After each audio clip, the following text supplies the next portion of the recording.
Watch full episodes on Jio Hotstar. नन्ही नन्ही कलियों में सबसे सुंदर फूल हो तुम। मैं अकेला इस बिस्तर पर, प्यारी बीवी कहाँ हो तुम? सुनती हो जी इस खूबसूरत चांदनी रात में, जरा मेरे पास 2 घड़ी आकर बैठो। इस बूढ़े का सठियाना तो देखो, यहाँ सूखकर कांटा हो रहा है और रोमांस तो खत्म ही नहीं हो रहा है इसका। हाँ ये आज तुमने ऐसा मांस पकाया था ना, मजा आ गया। वाह! अरे मर गया रे, मर गया। अरे नहीं नहीं नहीं नहीं नहीं, मैं तो सपना देख रहा था। कब से इंतजार कर रहा हूँ पंडिताइन के मरने का, पर मेरी किस्मत में गृहस्थी का सुख है या नहीं, क्या पता। इतने दिन तो आधे पेट खा रहे थे, पर आज तो उपवास ही करना पड़ेगा। कुछ दिनों से सोच रहा हूँ कि एक बार राजनगर जाके देखूं। अगर वहाँ जाकर कुछ युक्ति निकाल पाया तो फिर हमें किसी चीज की फिक्र नहीं होगी। भाग्यवान, मैं सच कह रहा हूँ।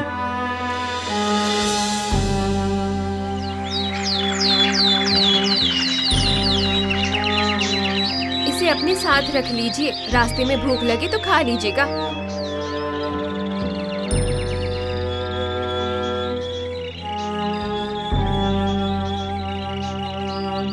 इनका काम सफल हो। पंडित चला गया तो अब मुझे पंडिताइन की मृत्यु का इंतजार नहीं करना पड़ेगा। पंडित के रूप में उसके घर में घुस गया, बस इतने से हो गया काम। पंडिताइन के साथ गृहस्थी बसाऊंगा, रोज अच्छा अच्छा खाना खाऊंगा। पंडिताइन मेरे पीठ का पसीना पहुंच दिया करेगी और मैं पंडिताइन का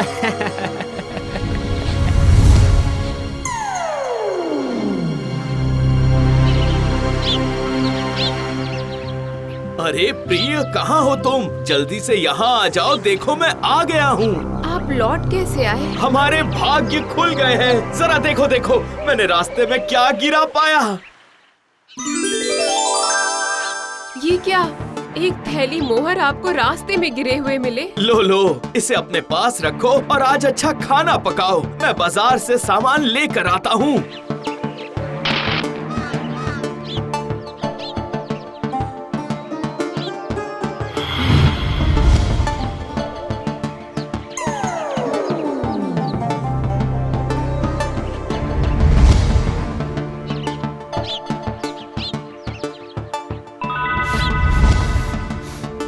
आज खाऊंगा केले का कोफ्ता, कल खाऊंगा बकरे का मांस, परसों खाऊंगा मछली वाली दाल। मजा आएगा।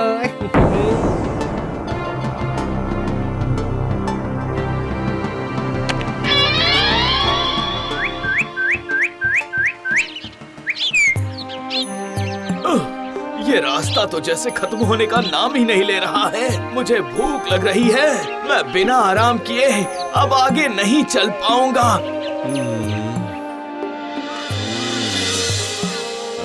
कौन हो तुम वत्स?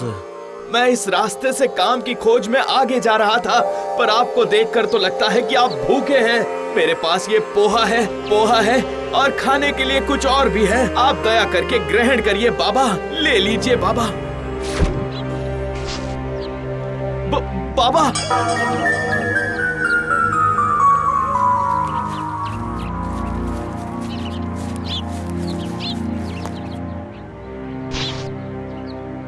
अरे कहाँ हो तुम? जरा देखो तो, 2 महीने के अंदर मैं अपनी किस्मत बदलकर लौट आया हूँ। अरे कौन हो तुम और मेरे घर में कैसे घुसे आ रहे हो? क्या कहा? मेरे ही घर में खड़े होकर मुझसे कह रहे हो बाहर जाओ? कौन हो तुम भाई? ये मेरा घर है, तुम्हारा नहीं। सत्यवती कहाँ गई? अरे ये इतना शोर शराबा कैसा है जी?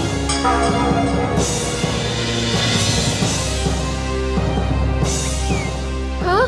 अरे बाप रे, ये कौन है? इसका चेहरा तो बिल्कुल आपकी तरह लग रहा है। सत्यवती, मुझे तो पहचान ही नहीं रही हो तुम। देखो, मैं नगर की राजधानी से कितना कुछ कमाकर लौटा हूँ, जरा देखो तो। ए नौटंकी बाज कहीं के, मेरे घर में घुसकर मेरी ही बीवी पर अपना हक जता रहा है। निकल जा यहाँ से, चल निकल। ठीक है, इसका अंत तो मैं करके रहूंगा। कौन नकली है और कौन असली ये साबित करके रहूंगा। मैं राजा के पास जाऊंगा और न्याय की भीख मांगूंगा।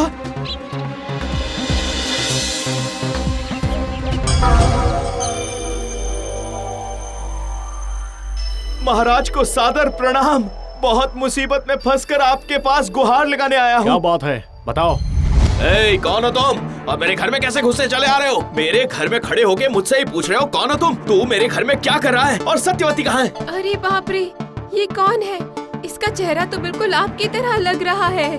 सत्यवती, तुम मुझे पहचान क्यों नहीं रही हो? नौटंकी बाज कहीं के मेरे घर में घुसकर मेरी ही बीवी पर हक जता रहा है। निकल जा, चल निकल जा यहाँ से, निकल जा। क्या कह रहे हो? वो दिखने में बिल्कुल तुम्हारी तरह है। ये तो बहुत ही समस्या की बात है। महामंत्री, क्या कहते हो? महाराज, मुझे लगता है कि उस व्यक्ति को भी परिवार सहित राज दरबार में बुलाया जाए, तभी न्याय किया जा सकता है। प्रणाम महाराज। प्रणाम महाराज। बताओ, क्या है तुम्हारे आरोप? महाराज सुनना चाहते हैं। महाराज, मैं एक गरीब ब्राह्मण हूँ। गरीबी में अभाव के कारण 2 महीने पहले मैं काम की तलाश में निकल गया था। कल अपने घर वापस लौटकर देखा तो इस बहरूपिये ने मेरी सुखी गृहस्थी पर अपना अधिकार जमा लिया है। मैं क्या करूं? ये बिल्कुल छूटा है महाराज। आपके जैसे ईश्वर तुल्य राजा के कारण ये सुख भरे दिन हम देख रहे हैं महाराज। हम अच्छे से रह रहे हैं। पता नहीं ये बहरूपिया कहाँ से आ गया है और सब कुछ हड़पने की कोशिश कर रहा है। इस शैतान बहरूपिये के हाथ से हमें बचाइए। हाय हाय, विश्वास करिए महाराज, मैं ही असली ब्राह्मण हूँ। मंत्री, इस समस्या का समाधान कैसे निकाला जाए, बताओ। आप चिंता मत कीजिए महाराज।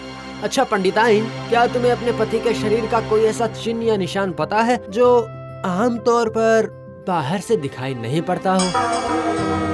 हाँ, पता है महाराज। मेरे पति की कमर के दाहिनी तरफ एक काले रंग का तिल है जी। सत्यवती सही कह रही है महाराज। वो तिल मेरे जन्म से ही मौजूद है। इसी से साबित हो जाएगा कौन असली है और कौन नकली। अरे, ये तो मुझे पता ही नहीं था। अच्छा हुआ कि पंडिताई ने इतने दिनों तक उस पर ध्यान ही नहीं दिया। कोई बात नहीं, मैं भी ब्रह्म दैत्य हूँ। अपनी क्षमताओं का प्रयोग करना पड़ेगा। हाँ।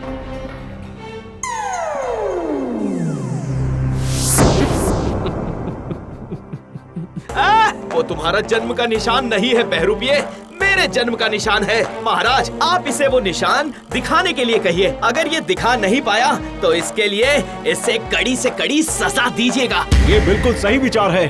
सिपाही, देखो इसके वो निशान है कि नहीं।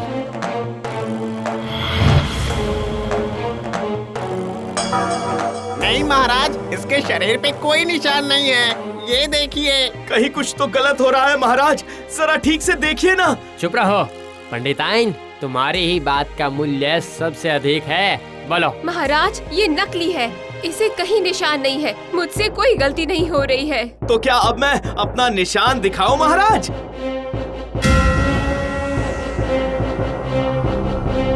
तेरी इतनी हिम्मत कि तू मेरे सामने आकर झूठ बोलता है? हे सेनापति, इसकी पीठ पर 100 चाबुक मारकर इसे राज्य की सीमा से बाहर निकाल दो। विश्वास करिए महाराज, मैं ही असली ब्राह्मण हूँ। ये ईश्वर, अब मैं क्या करूँ? कैसे विश्वास दिलाऊं? कैसे विश्वास दिलाऊं सबको? मेरी बातों का कोई भी विश्वास नहीं कर रहा है। क्या करूँ मैं? क्या करूँ? हरिओम। साधु महाराज।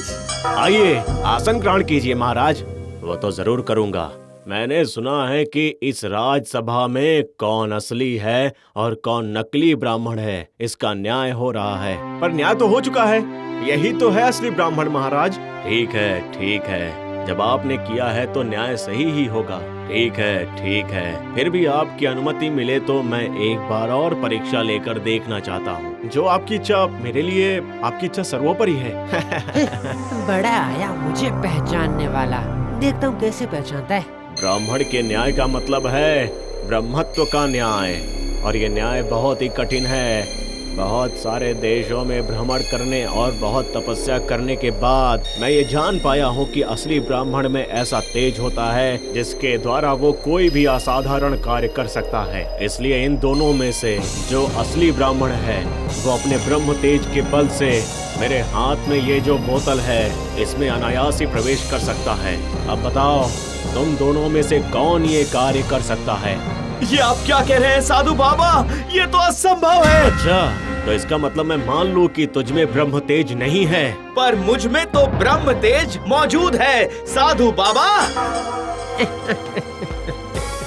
पर मुझ में ब्रह्म तेज है साधु बाबा। आखिर मैं हूँ तो एक ब्रह्म दैत्य, मतलब एक दैत्य जो मरने से पहले ब्राह्मण था। ऐसा कमाल दिखाऊंगा ना कि सभी जय जयकार करते हुए पैरों में आकर गिर पड़ेंगे।